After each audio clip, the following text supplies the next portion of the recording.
കാരുണ്യ ആരോഗ്യ സുരക്ഷാ പദ്ധതിക്ക് 100 കോടി കൂടി അനുവദിച്ചു. മാസാദ്യം 150 കോടി രൂപ നൽകിയിരുന്നു. ഫെബ്രുവരിയിലും 100 കോടി രൂപ നൽകി.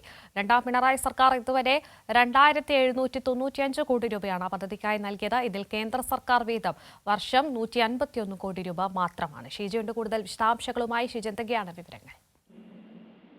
തീർച്ചയായും ഏതെങ്കിലും കാരുണ്യ ആരോഗ്യ സുരക്ഷാ പദ്ധതിക്കായി ആ പദ്ധതിയെ കൃത്യമായ രീതിയിൽ നിലനിർത്തി കൊണ്ടുപോകുന്നതിന് വേണ്ടിയിട്ടുള്ള രീതിയിലുള്ള പണം ആ രീതിയിൽ നൽകിയാണ് സംസ്ഥാന സർക്കാർ മുന്നോട്ട് പോകുന്നത്. അതിന്റെ ഭാഗമായി തന്നെയാണ് ഇപ്പോൾ 100 കോടി കൂടി അനുവദിച്ചിരിക്കുന്നത്. ഈ മാസം ആദ്യമായിരുന്നു 150 കോടി രൂപ കാരുണ്യക്ക് വേണ്ടി അനുവദിച്ചത്. ഫെബ്രുവരിയിലും 100 കോടി രൂപ അനുവദിച്ചിരുന്നു.